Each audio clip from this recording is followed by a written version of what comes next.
Hi, 굿모닝 에브리원 미라클 모닝의 박재만 목사입니다.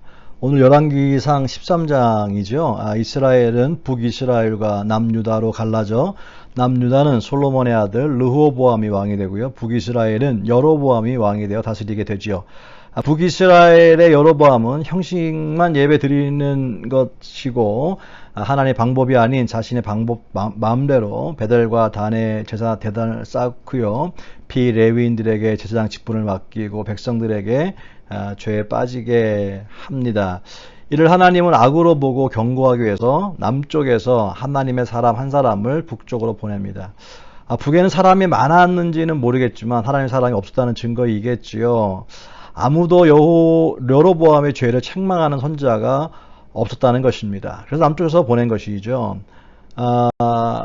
오늘 본문에는요, 한참 여로보암이 제단 앞에서 제사를 드리고 있는 국가적 행사 현장에 유다에서 온 한 선지자가 나오더니 여호와의 말씀이다. 제단아 여호와께서 이렇게 말씀하시는데 남유다에 요시야라는 아들이 태어날 거다. 그리고 그가 이 제단을 다 태워버리고 사람들에게 큰 재앙을 내리게 될 것이다 라고 말하면서 이스라엘의 심판을 얘기하고 있습니다. 여로보암 입장에서는 지금 왜 미친놈 한 사람이 나타나가지고 난동처럼 보이겠지요. 그러니까 그 자리에서 저를 당장 잡아라 라고 손을 내미는 순간 그 손이 그대로 굳어버립니다. 너무 놀란 여로보암이 그 하나님의 사람에게 나를 위해 기도해서 이 손을 좀 회복시켜 달라고 간청하게 되죠. 이에 하나님의 사람은 기도했고 그 굳은 손이 바로 곧 그 자리에서 치유되어집니다.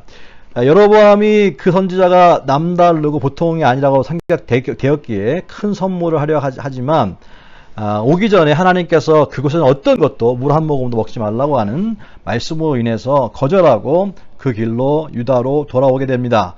이 엄청난 일은요, 북이스라엘 사람들에게 쫙 퍼졌겠죠, 순식간에. 특히 그런데 북에 있던 선지자들에게 그 남에서 온 선지자가 궁금했을 것입니다. 자기는 비록 말을 못하지만 흔적은 남아있으니까 부럽기도 하고 뭐 궁금했겠죠.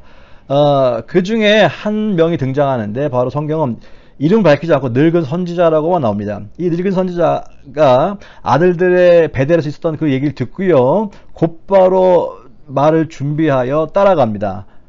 따라가요. 따라가가지고 만나죠. 만나서 자신의 집으로 데려오려고 하는데, 왕의 청도 거절했는데, 청을 하겠습니까? 그러니까 그의 완강을 보고요. 이 늙은 선지자가 나도 사실은 당신과 같은 하나님의 음성을 듣는 선지자다. 그런데 하나님이 당신이 수고했으니까 데리고 와서 먹고 마시고 쉬게 한 다음에 보내라고 왔다. 그래서 그 말은 물론 거짓이었죠. 그런데 이 하나님의 사람, 남쪽에서 온 그 속임을 분별하지 못하고 따라가서 그곳에 가서 먹고 마시었다고 얘기합니다. 비록 속았다고 별명할 수 있겠지만 놀랍게도 하나님의 명령을 어긴 그 선지자는요, 다시 돌아가는 길에서 사자를 만나 사자에게 죽임을 당합니다. 더욱 놀라운 사실은 사자가 그 시체를 먹지 않고 그 옆에 서 있었다고 하는 것이죠. 그리고 나귀도 그대로 서 있고요. 짐승은 배고프지 않으면 사냥하지 않는데 분명히 이것은요, 하나님이 하신 것이었습니다. 그때 사람들이 지나가다 그것을 봤지요. 보고 그 늙은 선지자에게 연락이 되어집니다. 자신으로 인해서 죽었다는 것을 깨닫고요. 그 자리에서 쫓아가서 그 시체를 가져다가 장사를 잘 거두어 지내줍니다. 그리고 33절에 여로보암이 이 일 후에도 그의 악한 길에서 돌이키지 아니하고 라고 성경은 13장은 마무리하고 있습니다. 여기에서 몇 가지 궁금한 게 사실 많죠.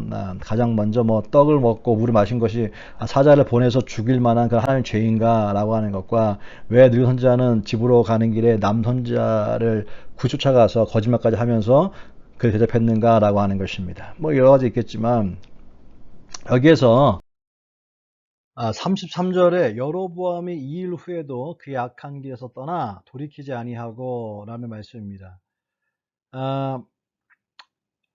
그의 마음을 돌이키지 않았다. 악한 길에서 돌이키지 않았다. 이걸 따로 말하면 고집이라고 얘기할 수 있습니다. 하나님께서 심판할 때는 갑자기 오는 것이 아니라 분명히 여러 번 계속해서 경고를 주십니다. 그런데 결국은 영적으로 무감각해지니까 그 경고가 안 들리는 것 뿐입니다. 그래서 결국은 망하게 되는 것입니다. 죄 때문이 아니라 고집 때문에 망하는 것 같습니다. 오늘 하루도 영적으로 좀 예민해지는 그러한 하루가 되면 좋겠다는 생각을 합니다. 또 한 가지요. 오늘 유다에서 온 하나님 사람이 광야의 사자에게 물려 죽은 장면이 나오지 않습니까? 이걸 보면서 깨닫는 것이 하나 있는데, 사자에게 둘러싸여도 죽지 않는 다니엘 같은 사람이 있는가 하면, 사자에게 물려 죽는 사람도 있고, 또 사자가 일도 없는 늙은 선지자 같은 사람들도 있겠구나라는 생각을 13장을 통하여서 다시 한번 생각해 보게 됐습니다. 나는 어디에 있는가라고 하는 것입니다. 하나님이 사람이라고 한다면 사자 속에서 살아야 합니다. 그런데 하나님의 뜻 가운데 있으면 사자의 입을 막아주시죠. 그러나 하나님의 뜻 가운데 벗어나면 사자에 먹힙니다. 근데 하나님과 무관한 삶을 살면 사자가 전혀 없습니다. 무엇이 옳은 삶이고 어떤 삶을 살기 원하십니까? 오늘도 감사합니다. 내일 뵙겠습니다. 할렐루야.